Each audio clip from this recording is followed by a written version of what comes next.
आज आप सुने कजरी तीज व्रत कथा। कजरी तीज पर्व भगवान शिव और माता पार्वती की पूजा के साथ माता निमरी की पूजा भी की जाती है। क्या आपको पता है माता निमरी कौन है और उनकी पूजा क्यों होती है? निमरी माता की पूजा से संतान सुख की प्राप्ति होती है। निमरी माता को नीम की लकड़ी के प्रतीक के रूप में पूजा जाता है। कजरी तीज का व्रत सुहागिन महिलाएं पति की लंबी उम्र की कामना के लिए करती है। वही कुंवारी कन्या मन चाहे पति पाने के लिए यह व्रत करती है। कजरी तीज का यह व्रत भाद्रपद मास में शुक्ल पक्ष की तृतीया को किया जाता है। इस दिन निर्जल व्रत करने की परंपरा है। इस व्रत में मुख्यतः देवी पार्वती और शिव जी की पूजा ही की जाती है, लेकिन कुछ जगहों पर निमरी माता की पूजा का भी रिवाज है। निमरी माता की पूजा के पीछे एक पौराणिक कथा है। मानता है कि निमरी माता की पूजा संतान के लिए की जाती है। तीज का व्रत सुख और सौभाग्य के साथ सुहाग के लिए की जाती है, इसलिए संतान से भी यह व्रत जोड़ा होता है और माता निमरी की पूजा इसी से जुड़ी है। मान्यता के अनुसार नीम की डाली की निमरी माता के रूप में पूजा की जाती है। निमरी माता लोक देवी की तरह है।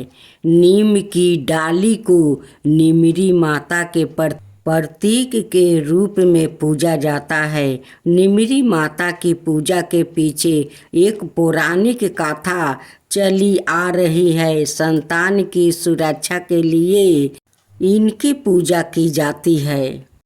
पूजा के लिए मिट्टी से दीवार के सहारे या फिर किसी बड़ी सी थाली में मिट्टी की पाली बनाकर उसमें निमरी की डाली रोपी जाती है।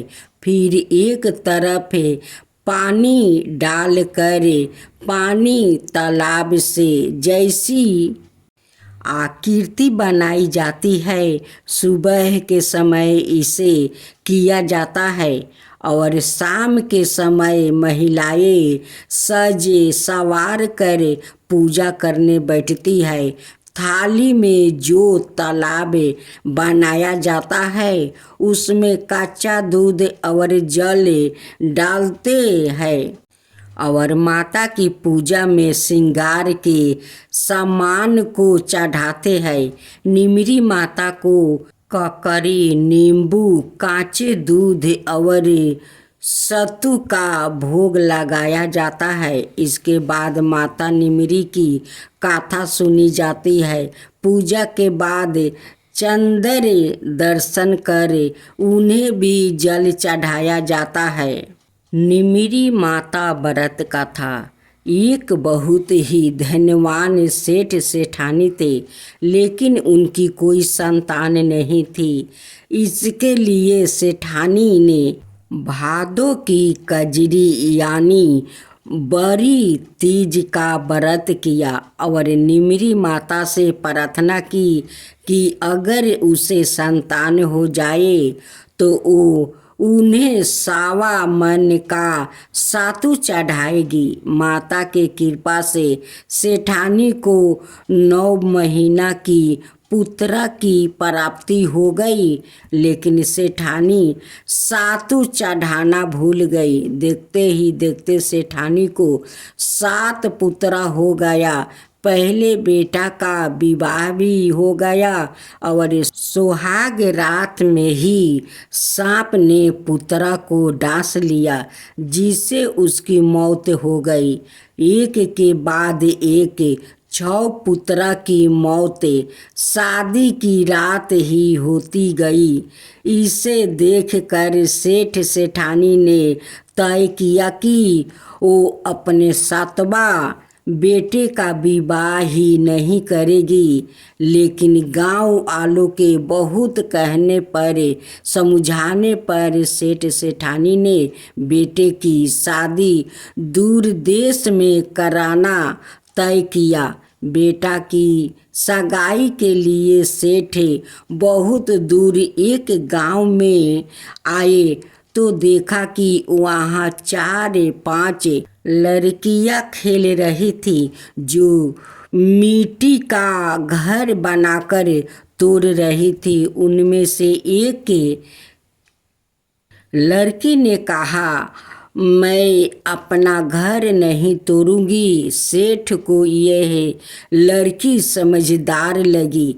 खेल कर जब लड़की वापस अपने घर जाने लगी तो सेठ जी भी पीछे पीछे उसके घर गए। सेठ ने लड़की के माता पिता से बात करके अपने लड़के के सगाई और विवाह की बात पक्की कर दी। इसके बाद विवाह भी हो गया। बारात आया, विदा हुई। लंबा सफर था और उस दिन कजरी तीज भी था। इसलिए लड़की की माँ ने लड़की से कहा कि वो सातु और सीख दे रही हूँ। रास्ते में कहीं पर शाम को निमिरी माता की पूजा करना, निमिरी माता की कहानी सुनना और सातु चढ़ा कर उसे खाना और सासू माँ के लिए भी ले जाना। रास्ते में ससुर ने बहू को खाने का कहा तो वो बोली, आज कजरी तीज का उपवास है।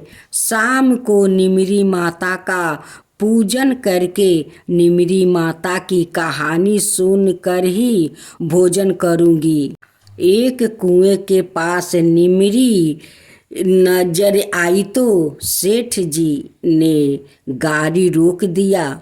बहू निमिरी माता की पूजा करने लगी तो निमिरी माता पीछे हट गई। बहू ने पूछा, हे माता, आप नाराज क्यों हो? आप पीछे क्यों हट गई?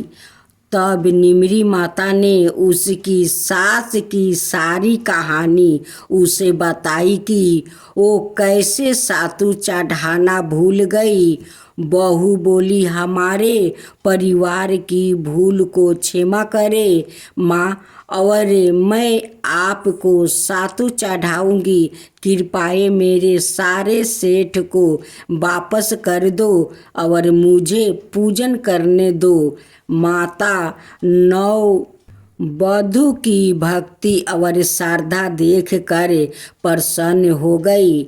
बहू ने निमिरी माता का पूजन किया और चांद को अर्घ दिया, सातु पास लिया और कल्पना ससुर जी को दे दिया। प्रात होने पर बारात अपने नगर लौट आई। बहू से ससुराल में प्रवेश करते ही उसके सारे सेठ प्रकट हो गया। सासू बहू के पैर पकड़कर धन्यवाद देने लगी। तब बहू ने सारी कहानी सास को बताई और कहा, अपनी भूल को सुधार करे और निमिरी माता को सातु चढ़ाए।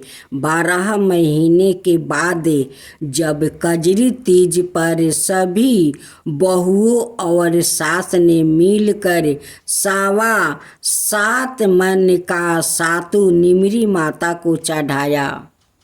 आज आप सुने कजली तीज व्रत कथा। कजली तीज की पौराणिक व्रत कथा के अनुसार एक गांव में एक गरीब ब्राह्मण रहता था। भाद्रपद महीने की कजली तीज आई। ब्राह्मणी ने तीज माता का व्रत रखा। ब्राह्मण से कहा, आज मेरा तीज माता का व्रत है, कहीं से चाने का सातु ला करे आवो। ब्राह्मण बोला, सातु कहाँ से लाऊं? तो ब्राह्मणी ने कहा कि चाहे चोरी करो चाहे डाकू डालो, लेकिन मेरे लिए सातु लेकर आओ। रात का समय था। ब्राह्मण घर से निकला और साहूकार की दुकान में घुस गया। उसने वहाँ पर चने की दाल, घी, शक्कर लेकर 1.25 किलो तोल कर सातु बना लिया और जाने लगा। आवाज सुनकर दुकान के नौकरों जाग गया और चोर चोर चिल्लाने लगे। साहूकार आया और ब्राह्मण को पकड़ लिया। ब्राह्मण बोला, मैं चोर नहीं हूँ, मैं एक गरीब ब्राह्मण हूँ। मेरी पत्नी का आज तीज माता का व्रत है, इसलिए मैं सिर्फ यह 1.25 किलो का सातु बना कर ले जा रहा हूँ। साहूकार ने उसकी तलाशी ली। उसके पास सातु के अलावा कुछ नहीं मिला। चांद निकल आया था। ब्राह्मणी इंतजार ही कर रही थी। साहूकार ने कहा कि आज से तुम्हारी पत्नी को मैं अपनी धर्म बहन मानूंगा। उसने ब्राह्मण को सातु, गहने, रुपये, मेहंदी, लाछा और बहुत सारा धन देकर ठाठ से विदा किया। सबने मिलकर कजली माता की पूजा की। जिस तरह ब्राह्मण के दिन फिरे वैसे सबके दिन फिरे। कजली माता की कृपा सब पर हो। आज आप सुने संकष्टी गणेश चतुर्थी व्रत कथा। पूर्व काल में राजाओं में श्रेष्ठ राजा नल था। उसकी रूपवती रानी का नाम दमयंती थी। श्रापवश राजा नल को राज चतु खोना पड़ा और रानी के वियोग से कष्ट सहना पड़ा। तब दमयंती ने इस व्रत के प्रभाव से अपने पति को प्राप्त किया। राजा नल के ऊपर विपत्तियों का पहाड़ टूट पड़ा था।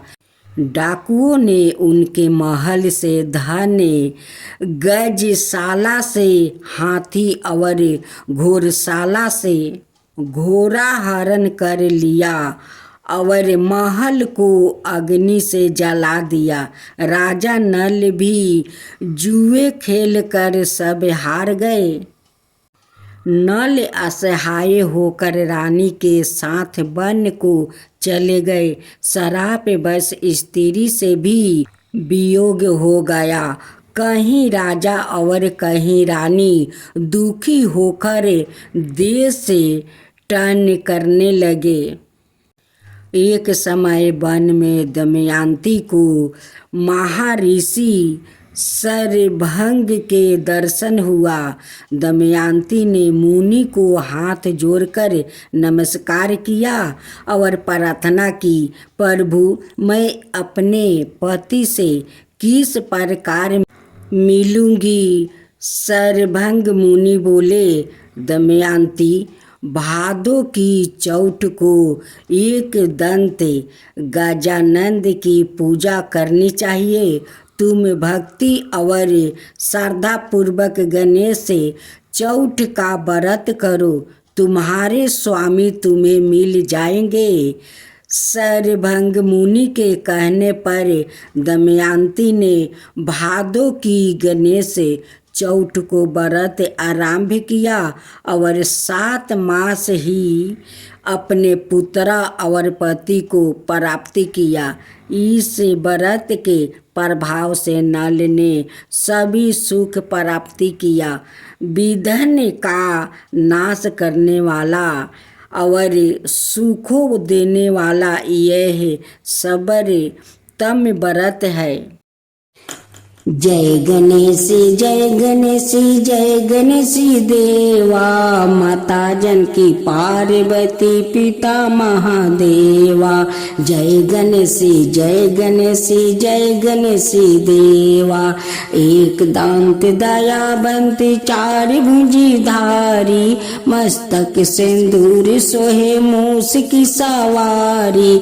जय गणेश जय गणेश जय गणेश देवा, माता जानकी पार्वती पिता महादेवा। अंधन को आँख देते, कोढ़ियन को काया, बाजिन को पुत्र देते, निर्धन को माया। जय गणेश जय गणेश जय गणेश देवा, माता जानकी पार्वती पिता महादेवा।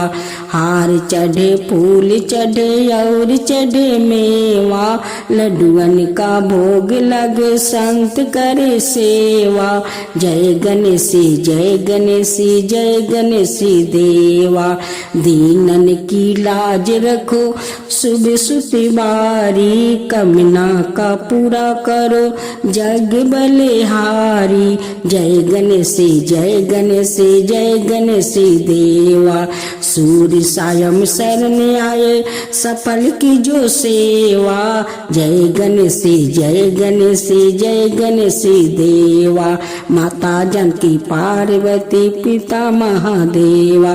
जय गणेश जय गणेश जय गणेश देवा, माता जानकी पार्वती पिता महादेवा।